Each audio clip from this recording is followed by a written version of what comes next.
নমস্কার বন্ধুরা, Shampa kitchen with village ফুডে আপনাদেরকে স্বাগত। প্রতিদিনের মতন আবারও চলে এসেছি। আজকেও আপনাদের একটা খুব দরকারি রেসিপি আপনাদের সঙ্গে শেয়ার করব এবং নিত্য প্রয়োজনে আমাদের কিন্তু লাগে, বিশেষ করে চাইনিজ আইটেমে তো লাগেই, স্ন্যাক্স রেসিপি তো লাগে, না দিলে কিন্তু চলে না। আমাদের বাড়িতেও এটা ফুরিয়ে গেছে, তার জন্য বানাবো। আজকে বানাবো ডাক সোয়া সস। আমার ডিব্বাটা খালি হয়ে গেছে, তাই ভাবলাম যে বাড়িতে যেহেতু বানাবো আপনাদের সঙ্গেও শেয়ার করা হয়ে যাবে। আর ডাক সোয়া সসটা এটা 200 গ্রামের দাম নিয়েছে 45 টাকা। তাহলে ভাবুন কতটা দাম নিয়েছে। বাড়িতে খুব সহজেই যে তৈরি করে নেওয়া যায়, আপনারা না দেখলে কিন্তু বিশ্বাসই করতে পারবেন না বন্ধুরা। একেবারে দোকানের মতন বাড়িতেই তৈরি করে নেব, তাহলে আর বাজার থেকে কিনে আনার প্রয়োজন হবে না। তাহলে চলুন আমি কি করে বানাই আপনারা দেখতে থাকুন। উনুনটা আমি ধরিয়ে নিচ্ছি। দেখুন উনুনটা আমি কিন্তু আজকে আঁচ করে নেব, তারপর আমি কড়াই চাপাবো, কারণ ডাক সোয়া সসটা তো বানাবো, না হলে পুড়ে যাবে। এই জন্য আগে প্রথমে আমি ভালো করে আঁচ করে নিচ্ছি। এই জন্য আমি জ্বালন দিয়ে দিচ্ছি। আর এখন নিয়েছি, দেখুন এখানে আমি ঘুটে নিয়েছি, এদিক গ্রামের দিকে বলে ঘষি। এগুলো আমি উনুনে দিয়ে দেবো, তাহলে আঁচটা ভালো হবে। ভেঙে ভেঙে আমি দিয়ে দিচ্ছি। উনুনে আমি আঁচ করে নিয়েছি, এরপর আমি কড়াই চাপিয়ে নেব। এই আঁচেই কিন্তু আমি ডাক সোয়া সসটা তৈরি করব, আর আলাদা করে কিন্তু আর জাল আমি দেব না। এই ভালো করে আঁচ করে নিয়েছি। ঘুটের জাল আগুন তো অনেকক্ষণ পুরো আগুন থাকে, এই জন্য আলাদা করে আর জাল দেব না। এর মধ্যে আমি এখানে দেখুন নিয়েছি, আমি চিনি নিয়েছি 1 বাটি। আপনাদের কাছে যদি চিনিটা চাইলে আপনারা দিতে পারেন, না হলেও ব্রাউন সুগার যেগুলো পাওয়া যায়, আমার কাছে নেই বলে আমি চিনিটা নিলাম। চিনিটাও যে কোনো একটা আপনারা দিয়ে করতে পারেন। চিনিটা আমি নিয়ে নিচ্ছি, 1 বাটি নিয়েছি, কড়াইয়ের মধ্যে দিয়ে দিচ্ছি। এভাবে আমি একটু নাড়িয়ে দিচ্ছি, হালকা এই আঁচে কিন্তু গলতে থাকবে, পরপর গলতে শুরু করবে। দেখুন আঁচটা কিন্তু একবারে গনগন করছে। যদি আপনাদের প্রয়োজন হয় তাহলে একটু জালও দিতে পারেন। আমার কাছে দেখুন আগুন তো গনগন করছে, এই জন্য আমি আর আলাদা করে জাল দিচ্ছি না। দেখুন নাড়তে নাড়তে চিনিটা কিন্তু গলতে শুরু করেছে।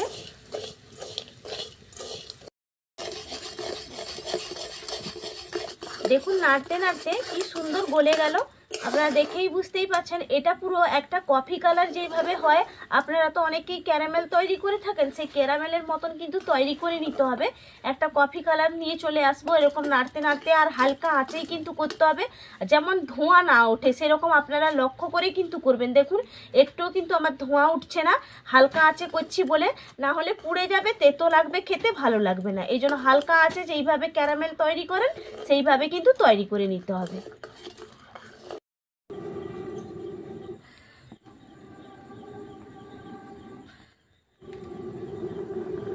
দেখুন ফু দিতে কিন্তু আবার জ্বলে উঠলো, আলাদা করে আর জ্বালন কিন্তু আবার প্রয়োজন হচ্ছে না। দেখুন কি সুন্দর কালারটাও কিন্তু চেঞ্জ হচ্ছে, আপনারা দেখেই বুঝতেই পারছেন অনেকটা কালার কিন্তু আমার চেঞ্জ হয়ে গেছে।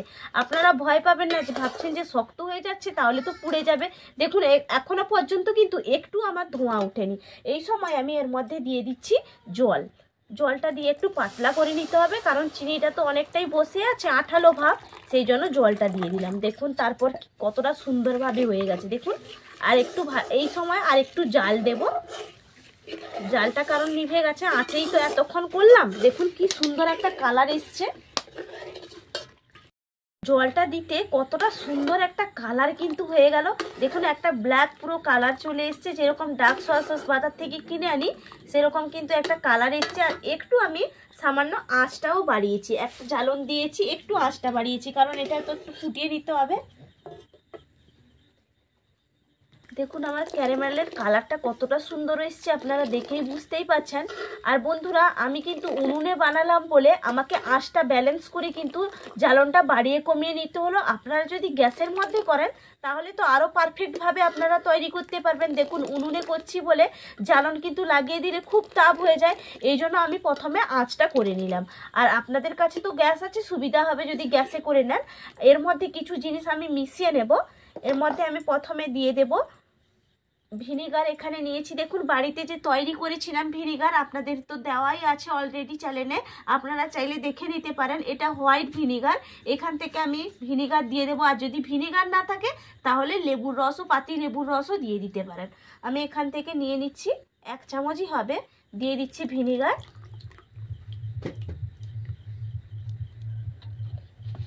দেখুন ভিনেগারটা ভালো করে মিশিয়ে নিলাম। এরপর আমি এর মধ্যে দিয়ে দিচ্ছি টেস্টিং সল্ট। এটা টেস্টিং সল্টটাও ভালো করে মিশিয়ে নেব।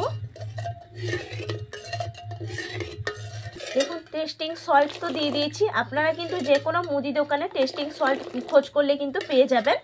আর এখানে বাড়িতে যে নর্মাল লবণটা আমরা ব্যবহার করে থাকি সেই নর্মাল লবণটাও একটু দিয়ে দিচ্ছি। দেখুন একবারে মিশিয়ে নেব ভালো করে, তাহলে একবারে আমার কিন্তু খুব পারফেক্টভাবে দোকানের মতন, কালারটাও আপনারা দেখেই বুঝতেই পারছেন যে কতটা সুন্দর হয়েছে, আর একটু কিন্তু পুড়েও যায়নি। এইভাবে আপনারা করবেন, দেখবেন পারফেক্ট একদম দোকানের মতন সোয়া সস তৈরি হয়ে যাবে। কতটা সোয়া সস দেখুন তৈরি হয়ে গেল। বাজার থেকে কত দাম দিয়ে কিনে আনতে হয় বলুন বন্ধুরা, বাড়িতে খুব সহজেই আমি বানিয়ে নিতে পারলাম। আমি এরপর নামিয়ে নিচ্ছি। দেখুন আমি তো ঠান্ডা হয়ে গেছে, নিয়ে চলে এসেছি। এরপর আমি বয়েলের মধ্যে নিয়ে নিচ্ছি। দেখুন কি সুন্দর তৈরি হয়েছে, আপনারা দেখেই বুঝতেই পারছেন যে কতটা সুন্দরভাবে আমি পারফেক্টভাবে সোয়া সসটা তৈরি করে নিয়েছি। দেখতেও যেরকম হয়েছে কালারটা, আর ঘনত্বটাও পুরো দেখুন পুরো দোকানের মতন, দোকানের থেকে কিন্তু কোনো অংশে কম হয়নি।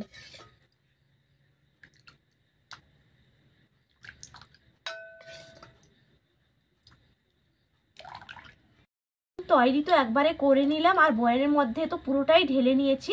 একটা গ্লাস নিয়েছি, কারণ বোতলের মুখটা দেখুন একেবারে ছোট্ট, এই জন্য এটার মধ্যে ভরবো বলে গ্লাসের মুখে ঢেলে নিলে ভরতে সুবিধা হবে, এই জন্য চামচ দিয়ে উঠিয়ে নিচ্ছি। বন্ধুরা খুব সহজেই আপনারাও তৈরি করে নিতে পারবেন এইভাবে সোয়া সস। মাত্র বন্ধুরা দেখুন আমার 10 টাকা খরচ হয়েছে। 250 গ্রাম চিনি দিয়ে, এক বাটি চিনি 250 গ্রাম চিনি ছিল, 250 গ্রাম চিনি দিয়ে কিন্তু কতটা আমার সোয়া সস তৈরি হয়ে গেল। আমি বোতলের মধ্যে ঢেলে নিচ্ছি। আর বন্ধুরা যদি ভালো লাগে আমার রেসিপি, তাহলে আমার চ্যানেলটা সাবস্ক্রাইব করে রাখবেন, পাশে থাকা বেল আইকনটা প্রেস করে রাখবেন নিত্য নতুন রেসিপি পেতে হলে। আর লাইক দিতে বন্ধুরা ভুলবেন না কিন্তু। আমি ঢেলে নিচ্ছি পুরোটা।